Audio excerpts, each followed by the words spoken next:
I feel horrified, and I feel like if I see it happening to other people, and I feel like it is actually happening to me, bits of it is actually happening to me, and it makes me feel helpless and sick, and that I don't trust anyone anymore, and I get very scared. And even if I really needed to, I wouldn't be able to go to any of the health professionals or hospitals for help, because I just didn't trust them anymore. And I think sometimes they treat us worse than animals. No one believes or understands that for some people, especially those who are autistic, depression or meltdowns or panic attacks is part of our everyday lives.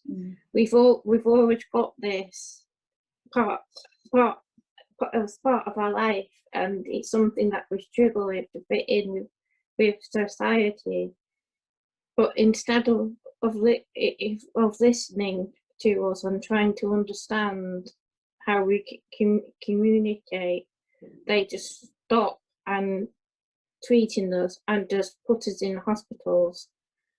Then we get worse because of our sensory disorder or of the changes of our environment held against our will. Well, I think what Tash said, then we're not listened to, but I think they just don't have the training. You know, it just all comes down to training. Because I know they work with different people, but if they had more understanding and more training, maybe things would be better. I think like people with like learning disabilities, like all across the spectrum, like autism, it just doesn't matter, all across the spectrum. So if they have to come into contact with someone like that, they know what to do. Maybe it's because I'm different to everyone else, because they think just because you're different that we don't need help. Because people look at me and they said, oh, she's normal, so they're judging a book by the cover. That phrase, you know. So they look at me and they're like, oh, she doesn't have a disability. But I still get, even with my work or whatever I'm doing, I still sometimes find it hard to, like, people have to explain things to me, or I have to see a person do it before I can do it. People don't understand hidden disabilities at all. The only disability that people recognise is those which have people using a walking stick or in a wheelchair, or even black, or even people that are blind. Sometimes they don't recognise, or deaf.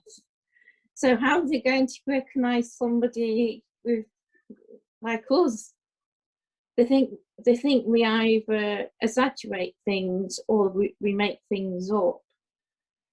And even if we're adults, and always make sure that we're listened to and try to understand us. I know some people that they've had, they've said, oh, I don't need the treatment, and then they just don't go to them directly. I said, you're meant to go to the patient and ask what they want, you know. I mean, so and this is like, that's a normal hospital, right? So this is before you get to the next stage up, like under the psychologist. So you can understand if that happens in a normal hospital on a normal ward. If they can't treat us properly there, why so many people with autism and learning difficulties just get shushed away. And if we freak out, because even like I'm saying with this, a lot of people need the toys, even. Or they need to take them out to keep them calm. It's about like reasonable adjustments as well. So even if those are not put in place, you can understand why they'll freak out even more. But all they do in that psychological hospital is just give them more drugs. And that's not what helps, because then it plays with your head even more. Yeah, that's not the one. Yeah, know, Yeah. maybe they need a quiet space. Maybe they need somewhere that's not noisy. Maybe they need something else. You know, because some people just doesn't like loud noises and that. They'll just freak out. Even like lights and stuff. They like the lights too bright or something. They'll just freak out. I've seen it, and I'm just like, maybe like they just need a quiet space. As I keep saying, reasonable adjustments. I talk about it all the time in my work. If it wasn't for reasonable adjustments, maybe I wouldn't be where I am today. You know, so like I tell people what I need, and they'll try and put it in place. Like if I need a chair, or if I need a drink of water, or just like little things. So I'm just saying, like, reasonable adjustments for me, it helps me a lot. It really does. If we were involved in writing the reformment of care plan, giving someone with autism or learning difficulty a voice all the way through it, and listening to us and asking us questions. For example, when I helped write the tailoring the care certificate supporting autistic people at every stage of the work, I worked with them, so I went through, so they got a first-hand experience of what every module felt like for someone with having autism, from communication to the different sensory disorder issues. Would make it compulsory for everyone to have autism training and keep it updated.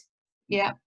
I would push nationwide the tailored made care certificate, and make sure that especially the nurses were the first people to do it, because that is the people I have the worst problem with. And I would tell people, don't rush us. Let us plan things.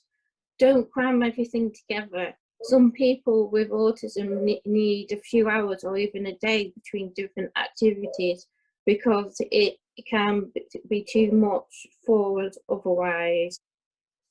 More training, definitely, across the spectrum. Yeah, hospital passports, Tash said. General understanding, like, I think it would like be a general understanding, and yeah, and maybe like go be someone else for a day as well.